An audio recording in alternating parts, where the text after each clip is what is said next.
now. All right, I'll put this up here.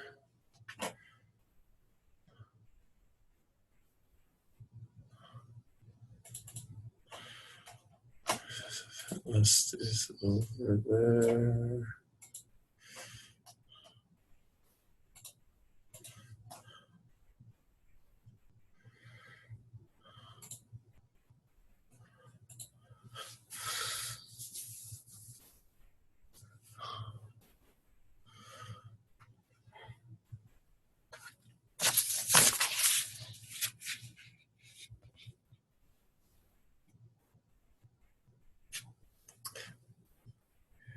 We've got 8 students in so far.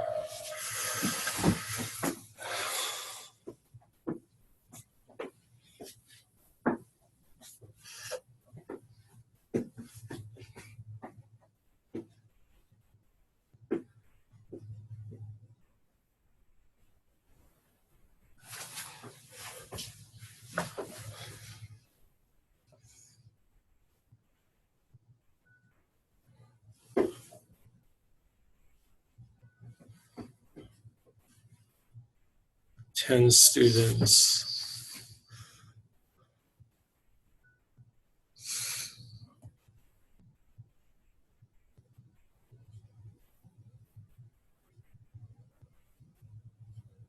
Testing sound, much better. Okay. All right, it's 10 o'clock, so I'm going to get started. First of all, like I said, no virus can stop me from talking about books. So today I want to tell you a little bit about another one of my favorite biophysics books. This is called Physical Biology of the Cell, and it's written by Rob Phillips at Caltech with co-authors Jan Kondev, Julie Theriot, Herman Garcia, and strangely enough, 2 Jan Kondevs. Anyway, the one I told you about last time by Phil Nelson, that's a very theoretical book. That is a very physics-oriented theoretical book. Whereas Physical Biology of the Cell, its name is a deliberate riff on a famous biology book called Molecular Biology of the Cell. It's written by a team of people who are still mostly physicists, but most of them are on the more experimental rather than theoretical side. And so it's much more oriented towards how a biologist thinks of things while still being a very biophysics book. They also have a very introductory book called Cell Biology by the Numbers, which is a much simpler book. It's a more introductory approach to quantitative thinking in cell biology. So if you want to approach biophysics from the standpoint of what are these actual things in the physical world out there, what do they look like, what are they made of, roughly how big or small are things, how big or small are forces, and so forth. It's a much more tangible book.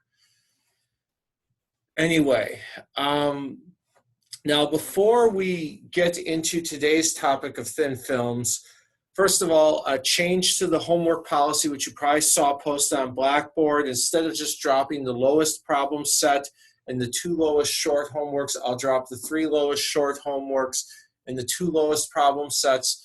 I figure everyone could use a little more leeway with all of these drastic adjustments. Also, since covering material online, at least, don't get me wrong, there are good online classes, but switching suddenly to a new mode that I'm not used to working in, there's going to be some losses. So on the final exam, I'm going to de-emphasize relativity. Some of the optics will still be on there since we did start working with optics and waves before switching mode, and a lot of what we're doing now builds on what we did before. But relativity, we're switching gears completely. That topic will be 100% in a new mode. It will still be on the final, but whereas originally it was 50% of the final, I'm not going to commit to a specific number at this point until I've written the test, but it will be a number less than 50%. It's going to get a little bit less emphasis and a little more emphasis on waves and optics, which is probably more relevant to what most people do in physics anyway. And finally, I know I said on Monday that the labs will still meet in person next week. At this point, essentially all labs are moving to online mode, at least in this department. I have no idea what, say, the College of Agriculture is going to do. The cows are still there. Somebody's got to go and do whatever it is that agriculture students do with those cows in that field. You can't really download a cow. If you could, that would take beef to a whole new level. But anyway, that's the situation for this department. Labs are moving online. And then I just want to, before we get into the topic, open up for any questions on anything, particularly questions on the topics from the last few days, topics from the homework. If you have a question, go ahead and unmute yourself and ask it, and we'll take a little time to go over that.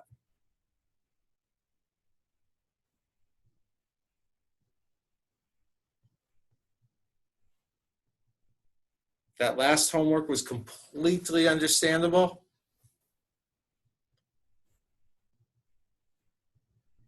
All the topics here have been completely understandable. No one wants to ask for clarification of anything.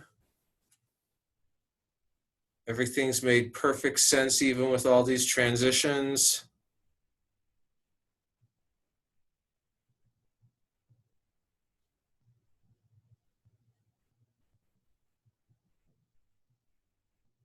I mean, they pay me to answer questions. You don't get a refund if you don't ask questions. They don't take me to the accounting office and say, okay, Alex, here's the deal. You had a contract for this many questions, but you only answered that many.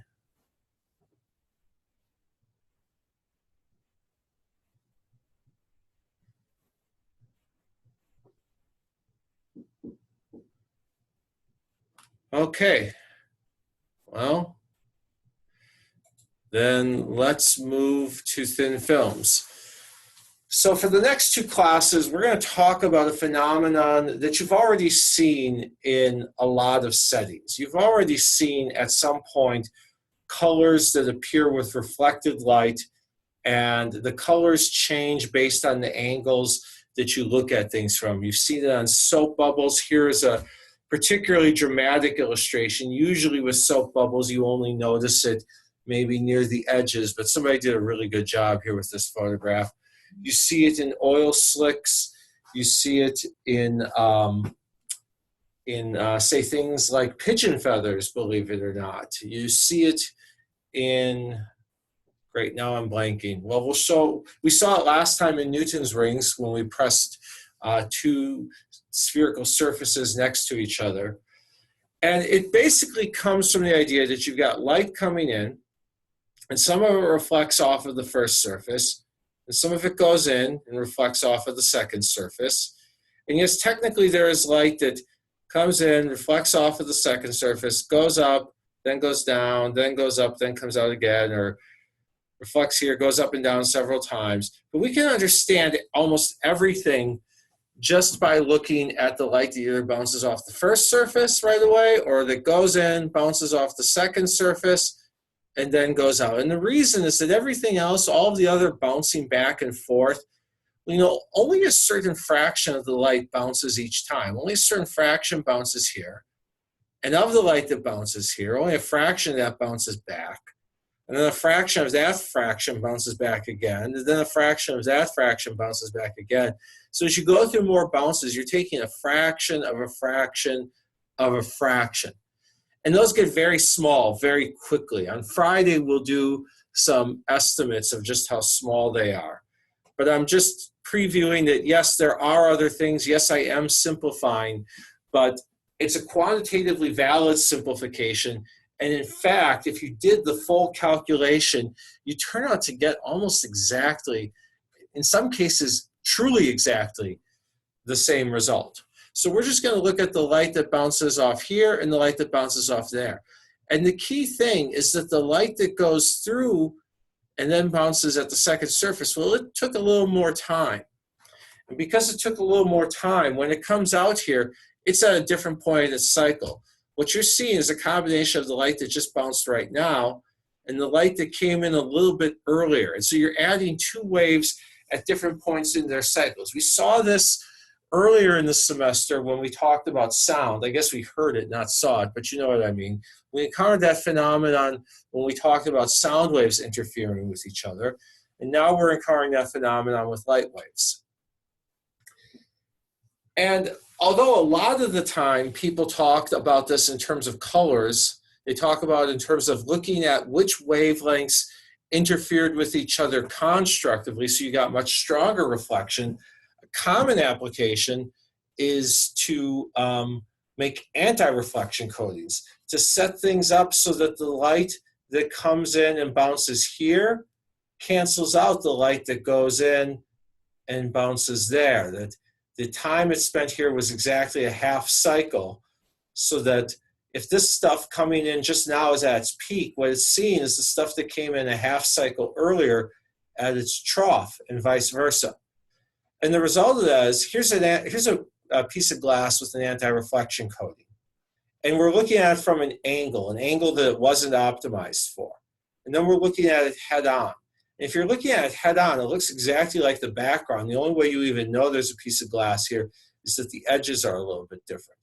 But of course, from this angle, it was not optimized for that. And we're going to get to why that is. It's basically because coming in straight and doing a round trip covers a different distance than coming in at an angle and doing a round trip. And we'll get to a lot of that on Friday. But because it takes a different amount of time, covers a different distance, it's going to have a different effect. You know, there's going to be a different lag between what came off the first surface and what came off of the second surface.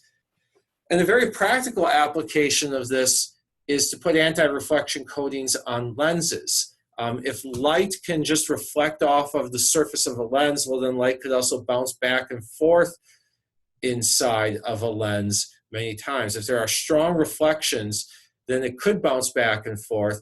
And the result is that you get these halos around things, because instead of the light just going in, being bent by refraction effects and focusing where the lens was supposed to send it, some of the light bounces back and forth a few times, comes out at a different angle. So here's the difference between a picture where you have closed circuit TV, and here the lens has no anti-reflection coating, and here it does have an anti-reflection coating. And a famous example of this is actually in the movie industry. J.J. Abrams loves to have lens flare. Lens flare just means that wherever there's something very, very bright, like the flash of light from a gun or the flash of light from magic or explosions or whatever brilliant visual effect he's working on, he likes to have lens flare. And so several years ago, I was at an optical society meeting at a company that makes lenses for Hollywood. They make the cameras for Hollywood. And they were talking about a customer. I don't think they explicitly said it was J.J. Abrams, but we all gathered that it was J.J. Abrams, who wanted more lens flare. And so they had to find a way to make the lens more reflective rather than less reflective. And the method they figured out was incredibly cheap, but given how Hollywood budgets are, I'm pretty sure they charged more than that. A little more quantitative view of an anti-reflection coating. This is from Edmund Optics. They're an optics manufacturer. And honestly, optics catalogs have a lot of really great tutorials in them. Go to any optics company website, and somewhere in their catalog, there's probably an instructional section. They might call it an optics guide, a reference guide, technical notes, whatever. Those are actually really good supplements to a textbook. And so again, the idea is incident beam, some of it's reflected here, some of it goes to a half cycle in there. And what they show are the reflectance spectra for different types of coatings. So on the vertical scale is reflectance, percentage of light that gets reflected from the surface, versus wavelength. And you can see that they can make coatings that produce different results. Some of the coatings produce pretty wide dips in reflectance. Like if we look at this sort of pale pink one here, you see that the dip in reflectance is pretty wide. Normal glass reflects about 4%. With no coating on it, reflects 4%. Well, they can bring the reflectance down below 4% over a wide range. There's other coatings that bring it very, very far below 4%, but only over a narrower range, as you can see, say here or here, and then it shoots up very quickly. And there are trade-offs in the design of these coatings, and in this class, we're not going to talk too much about the multi-layer coatings. In the applied optics class, we do spend some time working with the software that can model multi-layer coatings.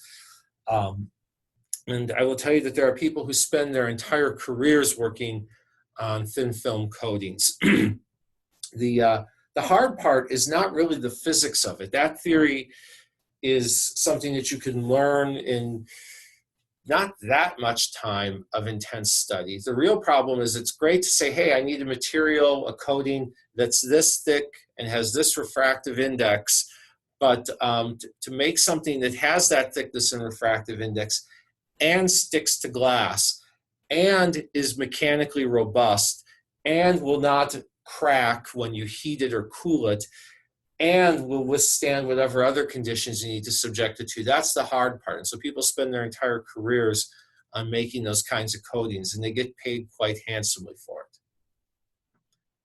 Any questions on the idea of anti-reflection coatings or conversely strong reflection coatings at this point? Anyone? Anyone? Bueller? Bueller? No? All right, so now let's get a little more quantitative. Let's start playing with symbols. Like I said, incident wave starts off in a medium with index N1. We won't always assume that N1 is 1, that we're working in air. Sometimes our camera's underwater. Sometimes we place a lens inside of tissue. There's any number of situations that it could be in. We've got some coating with an index N2 and thickness D. And then finally, there's a layer with, there's a bulk medium with index N3. And depending, we can think of the second reflection as an echo. It's a wave that came in a little while ago. So like when you have an echo off of a wall, you are basically hearing two waves at once. You're hearing the wave that just arrived at you recently, and you're also hearing the wave that left earlier, traveled some distance, then bounced back to you. Well, these are echoes. You can either get constructive interference when the two waves arrive at the same point in their cycle, or destructive interference when they arrive half cycle apart.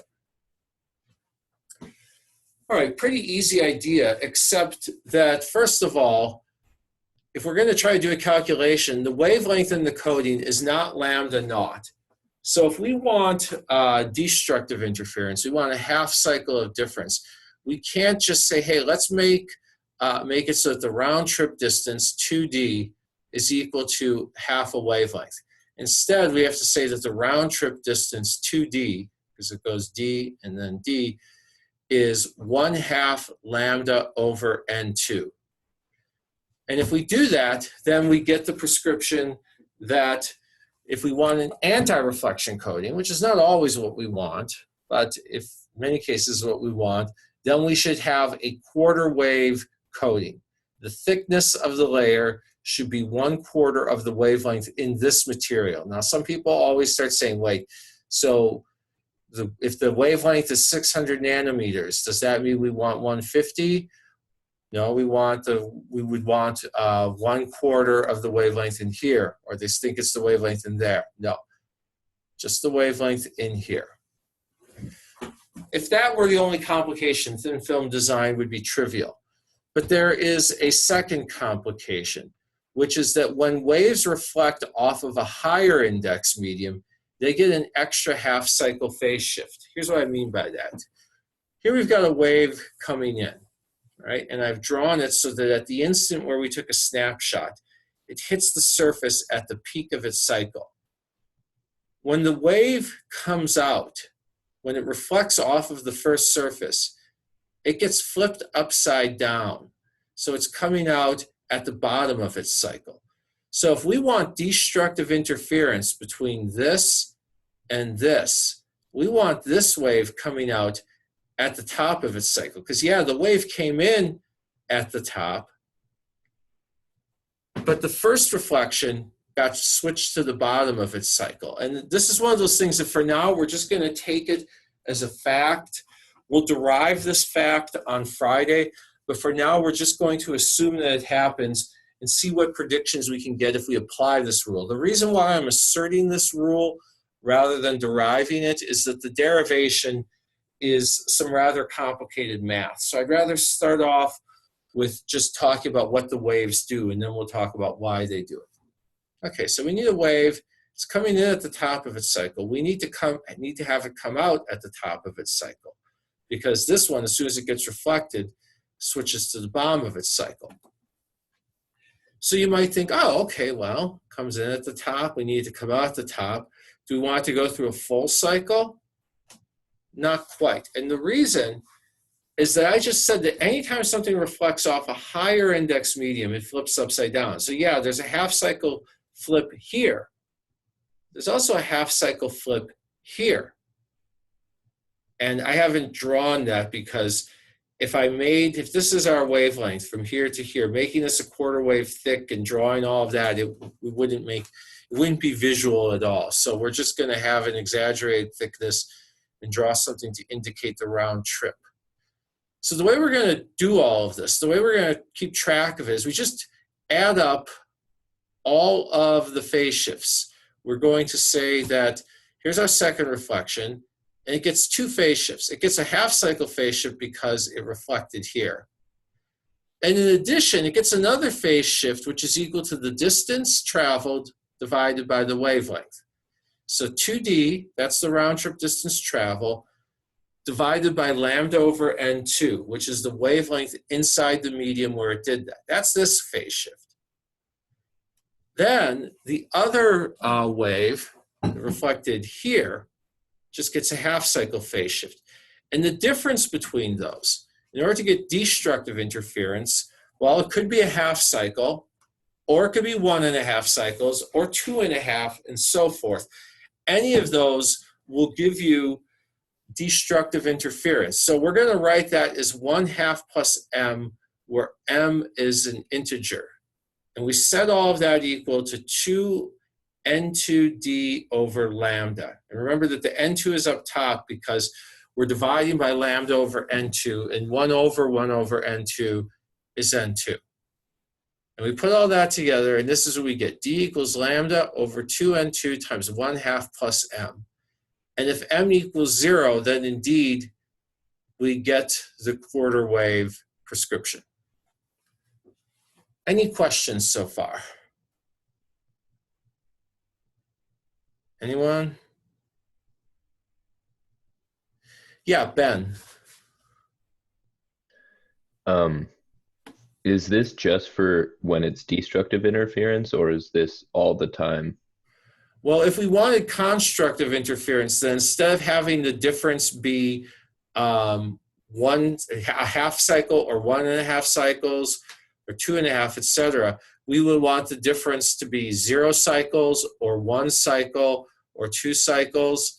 So on the next page, what we do is we say, what if we wanted constructive? Again, we still figure out what are the phase shifts, take all the phase shifts of one wave, the round trip wave, the second reflection, and the phase shift of the first reflection. We subtract them, but this time we set that difference equal to an integer instead of a half integer. And then we get this result. Make sense? Yeah, thanks. No problem. Anyone else?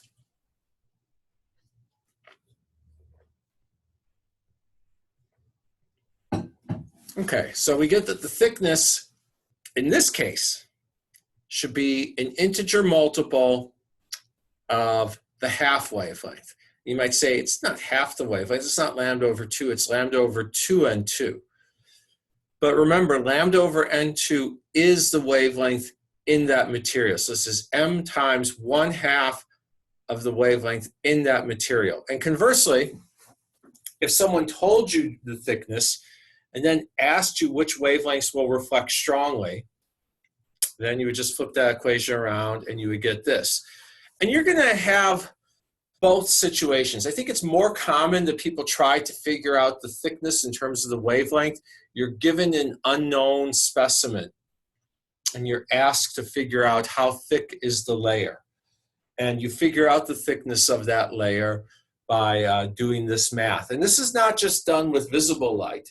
Sometimes people will actually try to figure out the thickness of very thin molecular layers, which might be nanometers thick, using X-rays or neutrons. And it's the same idea. Now, one thing that's interesting is that this math looks a lot like the thing we did a while back with waves on a string, okay? The wavelength could be 2n2d, or 2n2d over 2 if m was 2, or 2n2d over 3 if m equals 3. And so it could either be this, or this, or this. So it's the same pattern that you get with waves on a string. In many situations, you'll either get very strong or very weak reflectance if you can fit the wave in there. And whether fitting the wave in there gives very strong or very weak reflectance depends basically on the refractive indices. You know, is this phase shift in here the only phase shift, or were there some reflection phase shifts? Do we get the same reflection phase shift on both sides, or different reflection phase shifts? It really depends. Now, I want you guys to take a minute or two to try on your own. We're not going to do any polling, but I want you to at least try it on your own, and then we'll go over it together to figure out what wavelengths would get strong reflectance if we had air, then oil, and there are many oils like vegetable oil that have an index of 1.45, and then water. And this is something you will see in your kitchen. You know, you spill a droplet of oil into water, and as it spreads out, you'll start to see those interference colors. So try it on your own for a moment, remembering that in order to get strong reflection, whatever wave reflects here has to be in sync with whatever wave does a round trip. But you need to think about where do the reflection phase shifts happen. So I'll shut up and give you a minute or two to try that on your own.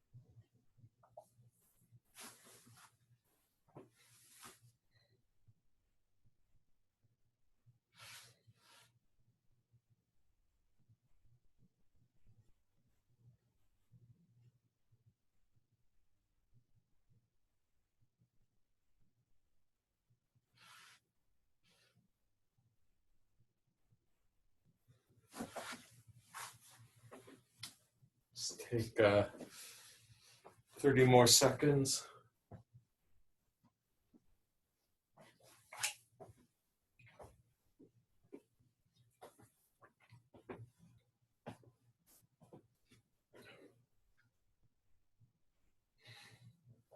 And if you think you have something worth presenting and you can put it on camera if that's feasible for you, any volunteers to do a screen share of their answer?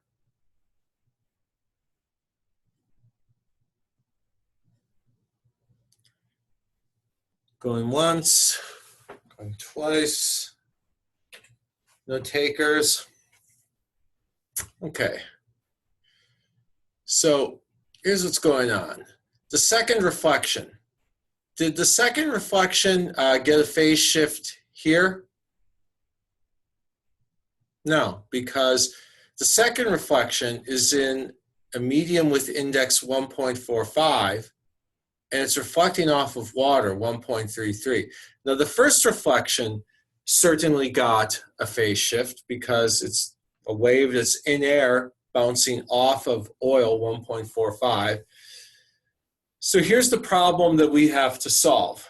We have to solve the problem of 2n2d over lambda minus 1/2 equals m, or 2n2d over lambda equals m plus 1/2.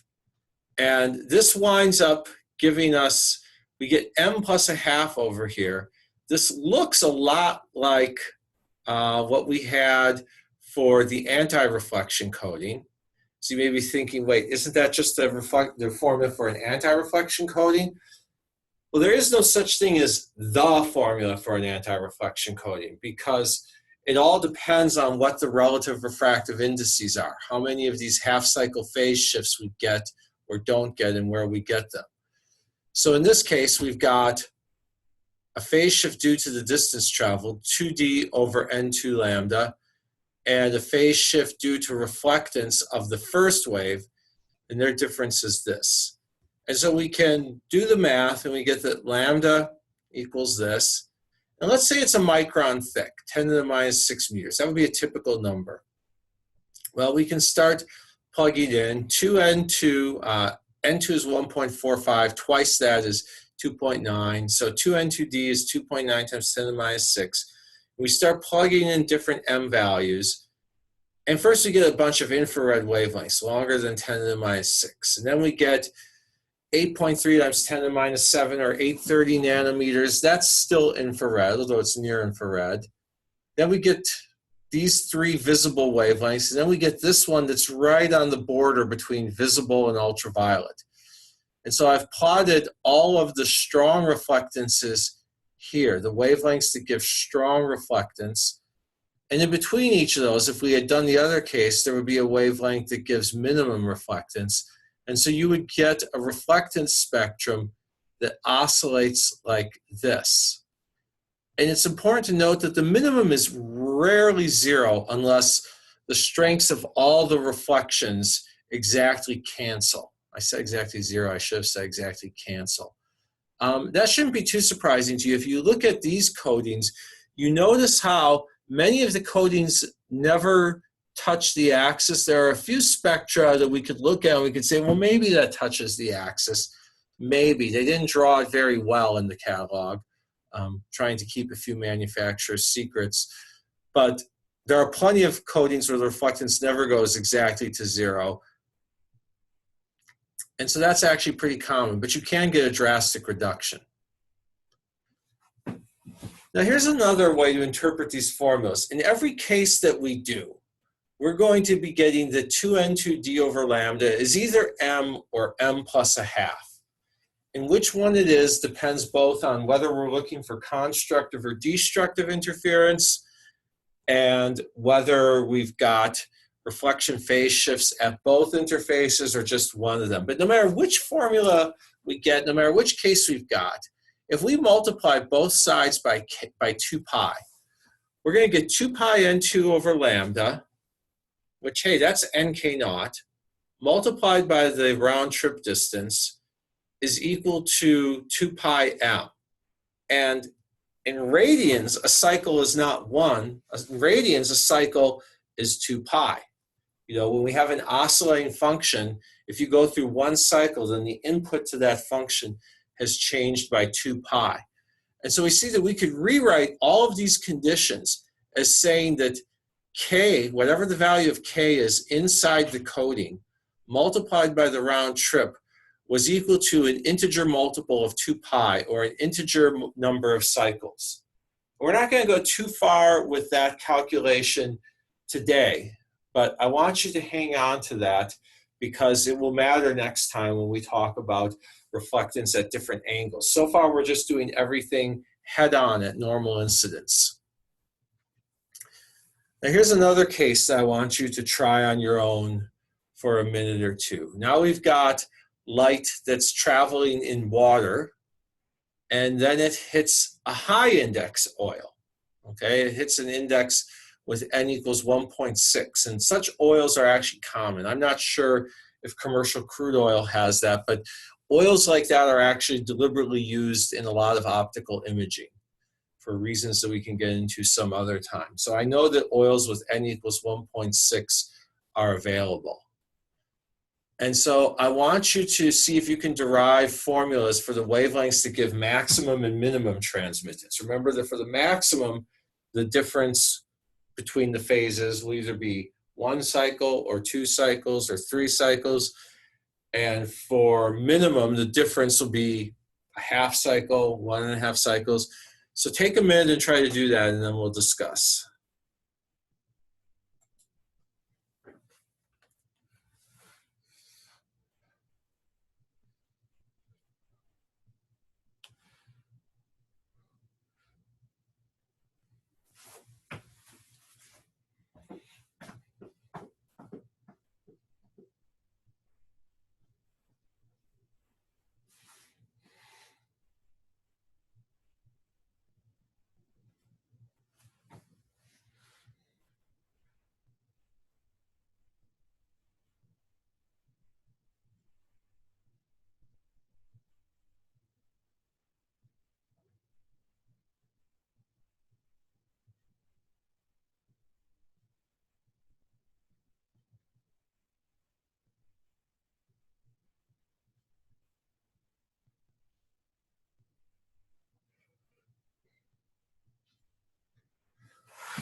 All right, let's go over how we would do that. So again, the wave that starts off in water and reflects off of oil, that gets a half cycle phase shift here.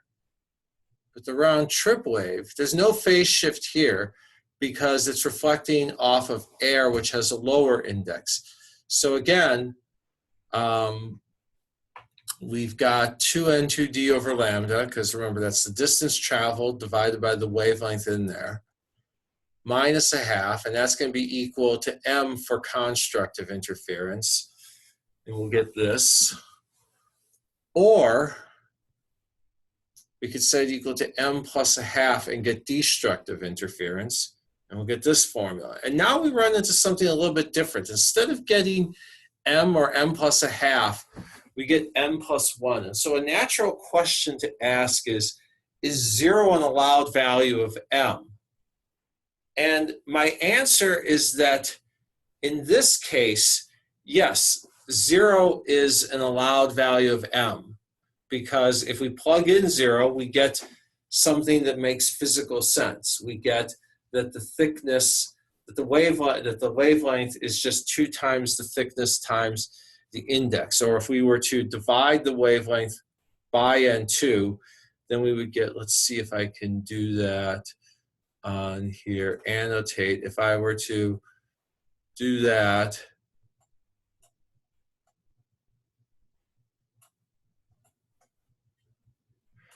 lambda over n2, the wavelength in that material, could be 2 times the thickness over 1, or 2 times the thickness over 2, etc. But then somebody comes along and says, all right, let me erase that, or, well, I'll erase that later. All right, so somebody comes along and says, all right, you know, a half cycle phase shift, a plus 1/2 cycle phase shift is the same as a minus 1/2 cycle phase shift. So now I'm going to have 2 times the thickness over the wavelength minus negative a half equals m plus a half. And minus negative a half is the same as plus a half. So now this and this cancel, and we get the 2n2d over lambda equals m, not m plus 1, and lambda is 2n2d over m. So now 0 is disallowed. And the question is, why? What's going on here? And I guess the best way to answer it is that what matters is the final number that goes into the equation. What matters is that the number in the denominator is only meaningful if it's a positive integer. Okay, we can call that positive integer m. We can call that or a positive half integer in some cases. But for now, let's just stick with what we're doing. We're working with a case where we got that the number in the denominator has to be a positive integer. We could call that m. We could call it m plus 1. We could have set things up with our minus ones to call it m minus 1. We could call it beta plus 27. We could call it anything we want. What matters is that the number in the denominator is, for this case, a positive integer, or for some cases, a positive half integer. And if calling m 0 works because you've got m plus 1, great. If calling m 0 doesn't work, then don't do that. Questions, because I know that was a subtle point, and I just realized that my annotation is still there from the previous slide. So I erase it and I close the annotate window. All right, what I went over was subtle. Somebody must have a question.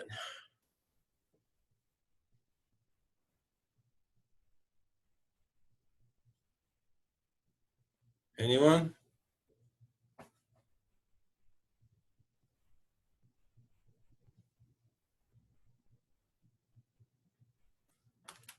All right, let's go over this case. Let's say that we put magnesium fluoride, which has an index of 1.38, on top of sapphire. And sapphire, although it's expensive, is actually a prized material in optics because it has a high index and it can withstand harsh temperatures. It's a pretty strong, sturdy material. It can withstand corrosive chemicals. So it's actually used in some very expensive applications.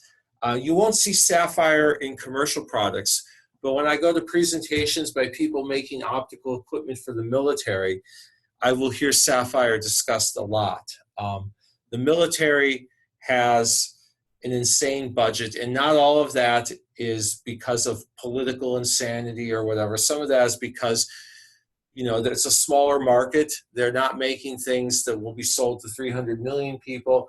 They're making things that might be used by a few thousand people, so the cost per item can be higher. And of course, the things you purchase for an emergency can be more expensive than the things you purchase for day-to-day life. In day-to-day life, you can use a cheap flashlight, but the one in your earthquake kit had better be super reliable. And so you could think of the military as being an earthquake kit. So they, for good and bad reasons, have insane budgets, and they will often use sapphire. And of course, they have to work in more strenuous conditions than we usually do. One other materials science point, which also relates to war, magnesium fluoride. I read a while ago that magnesium fluoride with an index of 1.38 became very popular for anti-reflection coatings in World War I. World War I really spurred the development of anti-reflection coatings because apparently doing long-range bombing, well, long-range by the standards of 1917, required better optics for aiming equipment, and they were often trying to work in conditions where either they didn't want their lenses to reflect so that the enemy would see them, or lighting conditions were dim, and so they couldn't afford any reflection. They couldn't afford to lose any light. And so a lot of effort went into developing anti-reflection coatings in World War I. Anyway, this is a common material for that. And on Friday, we'll get into why N should be 1.38. But now I want you to take a minute and work out which wavelengths would give strong and weak reflectance in this case. You try it on your own, and then we'll discuss it.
Okay.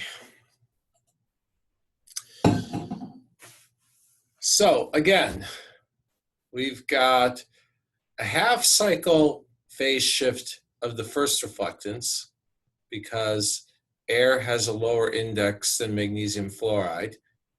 And we have a half cycle phase shift here because magnesium fluoride has a lower index than sapphire. So those two cancel. You can see there the 1/2 and the 1/2. And what we're left with is the phase shift due to the round trip distance traveled, 2n2d over lambda. And these differences are either m for constructive, an integer multiple, an integer number of wavelengths, or m plus a half for destructive interference.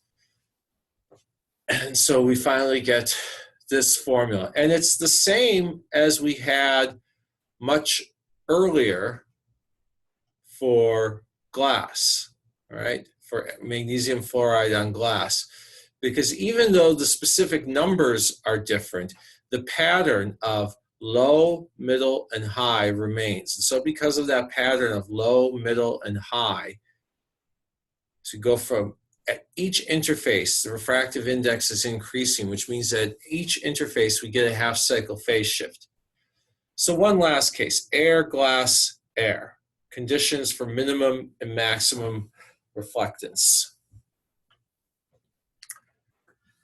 And what we're going to see is that there is a half cycle phase shift here because we're reflecting off of a high index medium, but there's no reflection phase shift here because the wave is in glass, high index, reflecting off of air, low index. And so the round trip wave, the second reflection, just has a phase shift equal to the distance traveled divided by the wavelength. So at 2n2d over lambda minus a half equals either m or m plus a half. Or we could rewrite that. We could add 1/2 to both sides, and we could write that as m plus a half for constructive interference. And that may look confusing because we keep saying that the difference should be an integer if you want constructive interference. But remember that in that difference, there's this 1/2 or m plus 1 for destructive interference. And then we would get the wavelengths like this. Any questions before we switch gears a little bit? Anyone? All of this is completely clear. It's as clear as glass with an ideal anti-reflection coating. Yes, Ben. Can you explain again why when you were explaining the basic idea of the equation, it was 2d equals 1/2 lambda over the index of refraction. Can you explain why the 1/2 is there? Do you mean a while ago or just now when I was explaining the basic idea? Be a little more specific. Yeah, a while ago, at the beginning, sort of. Here? Here? Yeah. Okay, so if we ignored reflection phase shifts, just completely ignore that, then the only difference between this first reflected wave from the first surface and the second reflected wave like that is that the second reflected wave has traveled a longer distance, so it's coming from a little while earlier. And that round trip distance, in order to get a half cycle of difference, that round trip distance has to be half of the wavelength in that material. And the wavelength in that material is lambda over n2.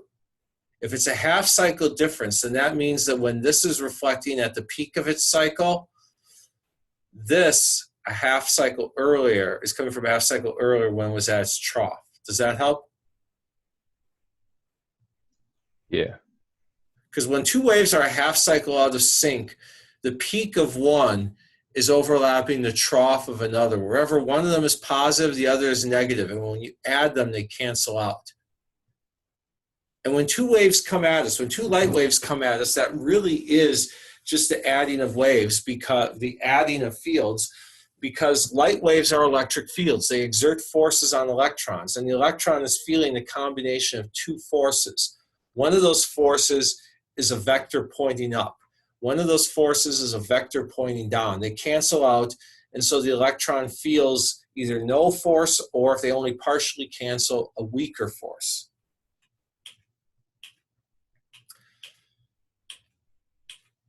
All right. One last thing before we go. Back to anti-reflection coins on glass. Why do we keep, when we got this formula here, why do we keep saying that M should be 0? Why not M equals 1? Because if we do M equals 0, we get that the thickness is lambda over 4n2, or 1/4 of the wavelength in the material. Why not have the thickness be 3/4 of the wavelength in the material if we just plug in 1 there?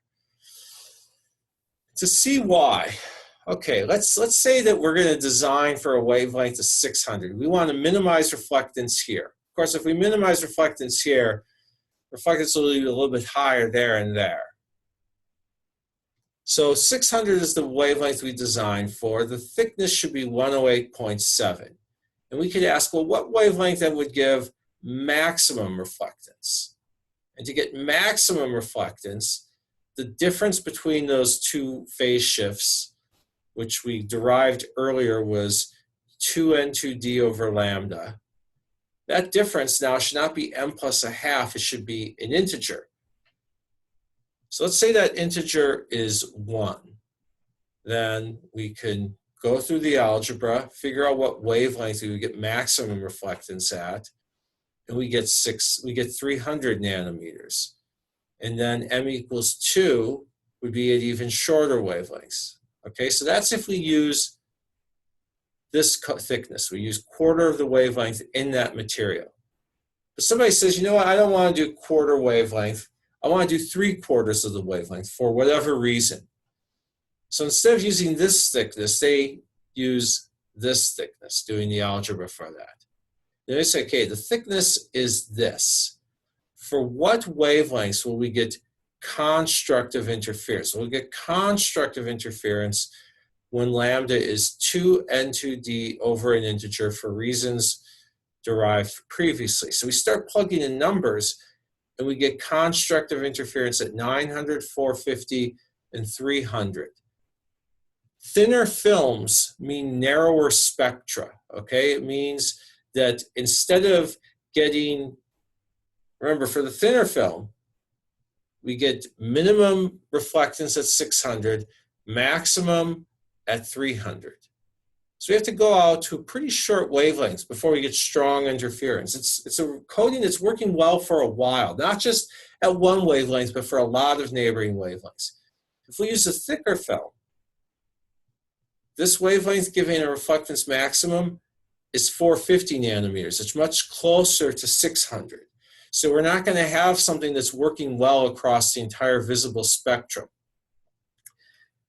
And I know we're running over, but really quick, another way to think about that is to go back to what I said about K. We just multiply both sides of this by 2 pi, and we're going to get that K times the round trip distance is either equal to 2 pi times an integer or 2 pi times a half integer. It's 2 pi times an integer for constructive in this case, 2 pi times a half integer for destructive. And so if we subtract them to figure out, okay, what is the difference between the K that gives us constructive interference and the K that gives us destructive interference?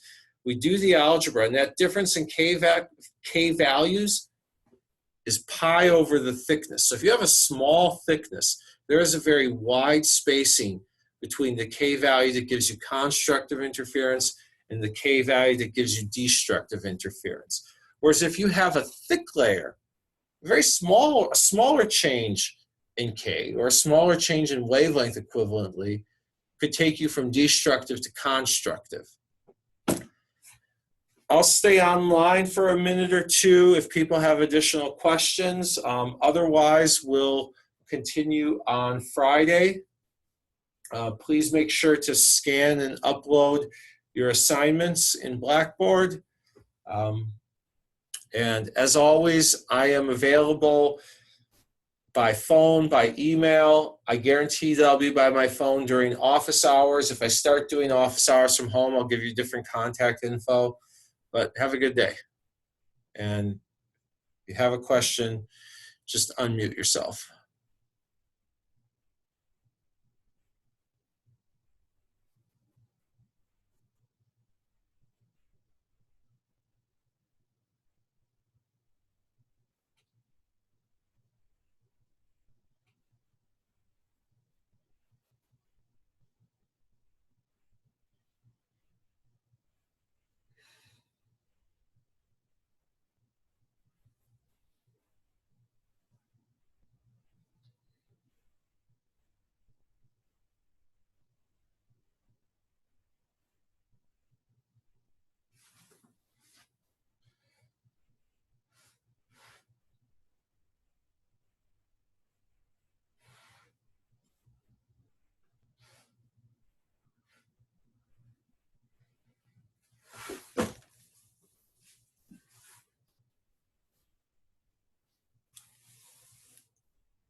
Those who are still logged in, are you thinking of questions? I'm happy to take them.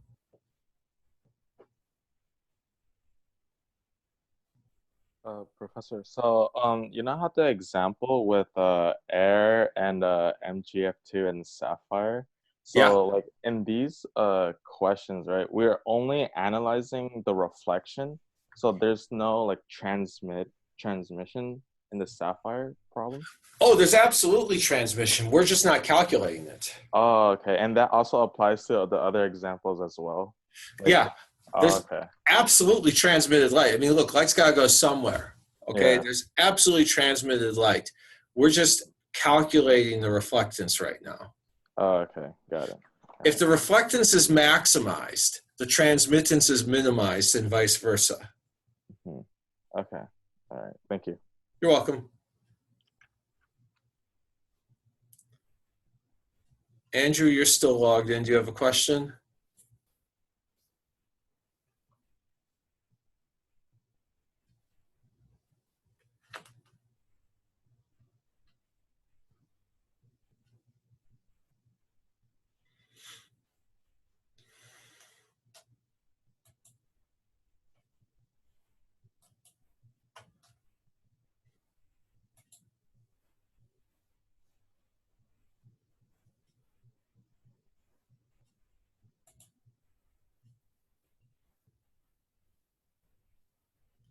Kenneth, anything else?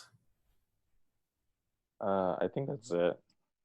I miss you coming to office hours, so I get to ramble on. Yeah, I missed that too, honestly. Yeah. Well, you know, I'm always available to chat by phone or by Zoom or whatever. Mm-hmm. Okay. All right. Thank you. You're welcome. Have a good day. You too. Bye.